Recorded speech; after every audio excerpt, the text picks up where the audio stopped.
this is the least trusted media sa ating bansa. Alam naman po natin kung ano ito.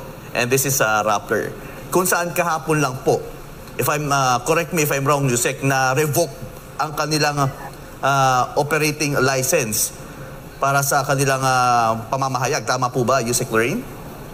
Oh yeah, na-revoke yung license nila by the Securities and Exchange Commission. Hindi ko pa alam exactly yung details pero marami silang nilabag na batas. So malalaman natin na pinag-uusapan na naman dito, no, yung usual na press freedom, it has nothing to do with that. Walang connection yon. Marami silang nilabag na batas ng ating bansa at yun that was what the Securities and Exchange Commission acted on.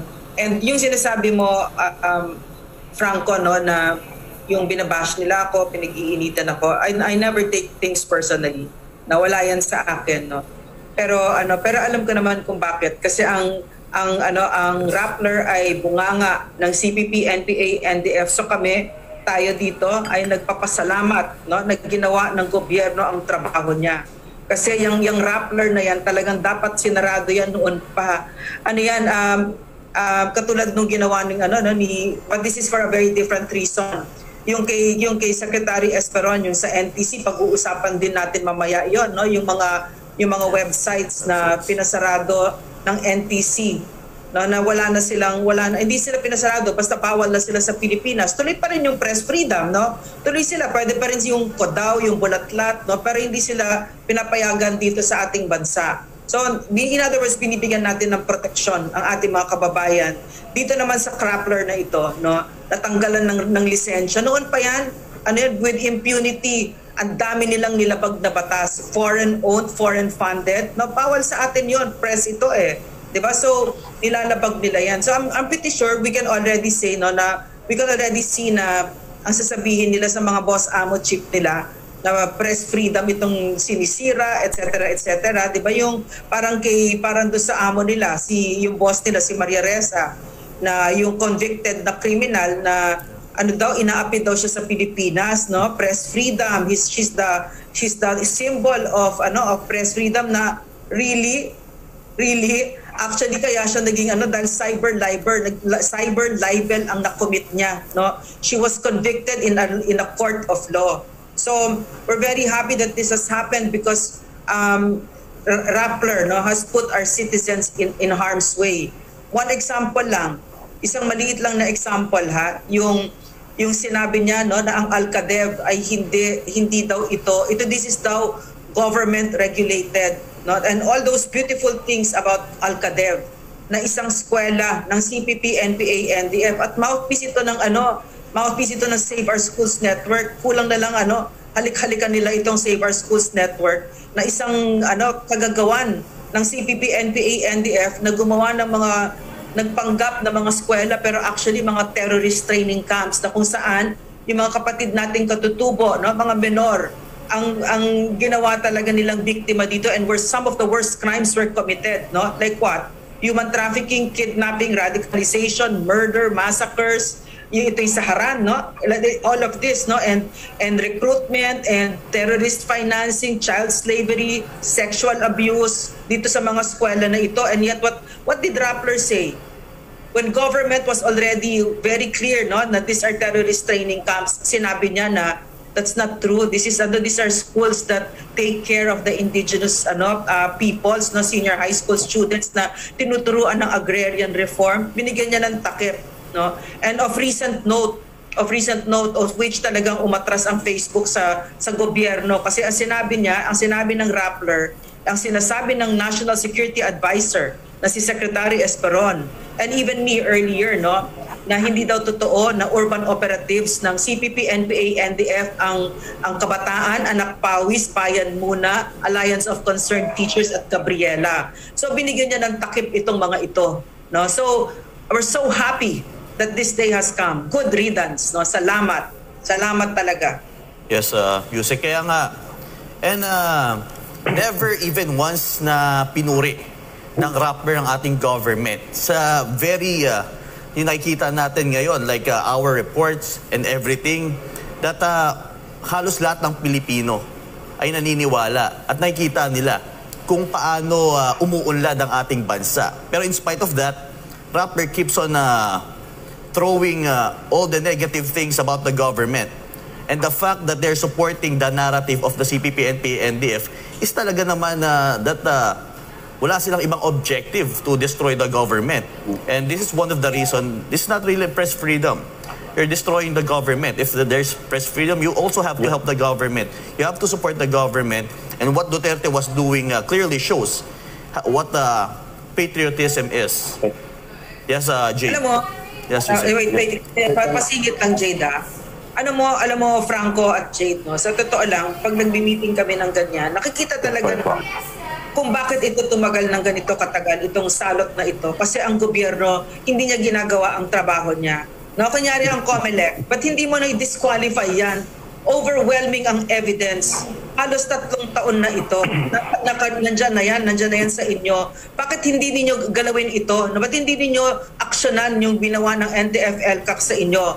Na binigyan kayo ng napakaraming ebidensya. No? So nakita natin kung bakit ito tumatagal ng ganito. Kasi talagang gobyerno hindi niya ginagawa talaga ang trabaho niya. So we're very grateful that the Securities and Exchange Commission has done its job of revoking the license of this what do you call this ba? It's a blog site. It's not a media outfit, di ba? Yeah, It's mga mercenaryo yung mga mercenaries. Ang lesson talaga dito sa gobyerno, talagang gawin natin ang trabaho natin. Kasi pag hindi natin ginawa ang trabaho natin, no, ang nasasaktan yung pinakamaliliit. Kunyari lang dito yung sa Alcadev. Just of recent note, no, nasarado na yung mga yung mga terrorist training camps na yan. And yet kahit anong nasarado na siya, ang St. Scholastica's College hinihingan pa sila ng donation. Bakit? Kasi nandiyan sa Saints ko si Mary Jan Manansan, na isang Central Committee member ng CPP, NPA, NDF, no, na nililin lang niya yung mga magulang, yung mga bata. That's why you can see children as in grade school. Meron ng mga placard, Aus Duterte. No, what am I saying? No, it was when a parent will hear and reads Rappler and says, oh, okay naman pala itong Alcadev. Let's give our donation. What you're funding is terrorism in our country, at ang nasasaktan dyan, yung pinakamaliliit natin mga kapatid, mga indigenous peoples down on the ground. Sila yung mga anak nila, as young as 5 years old, tinuturuan na tumangan ng barel. Mga bata dyan pinaggagahasa, 8 years old, 10 years old, ng mga commander. No? So as people dito na privileged tayo, no? Gawin niyo naman yung trabaho ninyo. Alamin niyo naman, di ba? So ito namang Rappler na ito, hindi naman talaga yan para sa tao. Which is why it's the least trusted, di ba? Alam naman ng Pilipino yan. And yet, napakahalaga na natanggal na ito at ginawa na kasi ng SEC ang kanyang trabaho, ng Securities and Exchange Commission. Babalik tayo sa kung bakit tinanggalan sila ng lisensya. Kasi foreign funded sila. No? So yung sinasabi ni Jade dito, ano ba yung agenda ninyo? Diba? Sino ba may-ari sa inyo? Sino ba nagbabayad sa inyo? Diba? So nalaman natin na ang isa sa mga financiers nila ay ang Omidyar. Nakakatakot ang Omidyar, no? Yan ang mga tingin nila sa sarili nila, mga kingmakers at tagagulo talaga ito ng bansa. No? So anyway, laging bumabalik tayo doon na nilabag ang batas ng ating bansa na dapat hindi kayo foreign funded. No? Ang isang media company sa Pilipinas dapat dapat atin lang talaga yan, no? Kasi very dangerous yan, as we all know here, we're in the business, no, of it, that information napakahalaga, very powerful yan, and yet you have someone like that, no, you have a blog site like that that's being funded by an entity na hindi sa Pilipinas. So tama talaga na tinanggal ito kasi ang media natin dapat talaga atin lang yan. Yes, so, I want to stress out something what you said earlier, Yusek Lorraine, yung sa Alcadev. Kasi muna titignan mo Rappler, parang sa unang tingin natin sa iba, ay reliable to, legit to eh. So, yung pagpapakita nila, like yung Alcadev na yan, so, probably makuha talaga, marami silang malikom na pondo dito through Rappler. And the more they collect funds, the more victims the CPP, NPA, NDF will get, especially like sa school. Sa kabataan, ito yung hindi alam ng ating mga kababayan. They thought like ganyan lang, Alcadev, but they don't know how deep was Al-Qaeda is when it comes to the CPP-NPA NDF operations. Ayun ang hindi nila nalalaman ng ating mga kababayan na ngayon lang natin ibinubunyag dito. Dahil kawawa nga, gaya nga ng binanggit mo kanina, Yusek Lorraine, maraming bata ang naapektuhan sa ganitong klaseng paralan na itinayo sa ilalim ng Communist Party of the Philippines. Na ngayon lang natin ibinubunyag, Yusek Lorraine. At nagpapasalamat tayo dahil sa pagkawala ng Rappler na to, ay mawawala na rin yung pondong posibleng sumuporta sana para sa mga school na ganito kagaya lang ng Al-Qaeda. Alam mo Franco at saka Jade, no? Ang nakakatakot dito, makikita mo very powerful sila. Kahit na napakaliit na walang naniniwala, na basura, na parang blog site lang talaga sila. Nakakatakot dito. Makikita mo yung kapangyarihan. Nararamdaman mo kung sino yung nasa likod nila. Biro mo, ang isang katulad ni Maria Ressa, Nobel Peace Prize winner, makikita mo talaga, maaaninag mo yung shadow, no? Kung sino yung nasa likod ng Rappler, na kaya mo magbigay ng Nobel Peace Prize sa isang katulad niyan, no? Yung maganda dito, nabuksan talaga yung mga mata natin na wala palang kwenta itong Nobel Peace Prize na ito. Na paano magkakaroon yan ng kwenta binigyan niyo sa isang ganyan? 'Di ba? Na sino ba yan? 'Di ba? Alam natin kung sino siya, 'di ba? So makikita mo talaga, for the longest time, the Nobel Peace Prize was like a holy grail to us, 'di ba? Parang ang taas ng tingin natin diyan. Pero ngayon hindi na. Bukong-buko na rin sila. Ito yung kagandahan talaga. So we're telling you, no, age of information. The internet talaga is really a game changer. Masakit talaga na all of those things that you used to believe in, hindi pala totoo. No? Marami palang hindi totoo dito. No? Pero mo naman, Maria Ressa, Nobel Peace Prize, di ba? So makikita mo na kahit na kleng-kleng lang yung Rappler niya at walang naniniwala dyan, meron silang agenda at very powerful ang mga nasa likod niyan. At hindi siya Pilipino. No? Hindi Pilipino ang mga nasa likod niya. Ano ang interest ninyo sa Pilipinas? Bakit ninyo sinisira ang aming bansa? 'Di ba?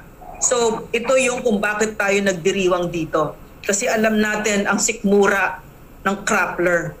At walang puso ito para sa Pilipinas, no? In fact, yung mga linya ng CPP, NPA, NDF faithfully, no, binubunganga nila diyan sa kanilang platform, no, na for instance si Chad Book daw ay volunteer, hindi daw siya pinatay, hindi daw siya NPA, hindi siya namatay sa isang legitimate government encounter. At dahil dito nalilito yung mga kabataan, no, nalilito ang mga anak natin dito. So nalilito sila. Ano ba yung kalituhan na yan? 'Di ba ano yan? Armas yan ng CPP, NPA, NDF na nililito at nililinlang yung mga anak natin, 'di ba? So napaka dangerous, no? So pag nalito na sila, mas madali na sila talagang ipasok sa CPP, NPA, NDF sa recruitment, no? At ano pa ba yung pinagsasabi ng Rappler ni wala kang makikita na talagang kinontra niya at nagsabi ng katotohanan tungkol sa CPP, NPA, NDF itong Rappler na ito. Tapos nakakatakot dyan, no? Yung katulad nga ng sinabi ko, maaaninag mo, no, kung sino yun nasa likod niya na ang isang katulad. So, you cannot find a most unworthiest person for a Nobel Peace Prize for someone who has given so much strife and grief to our country. No? So we're very happy that the Securities and Exchange Commission has revoked the license of this small but very dangerous entity. Salamat.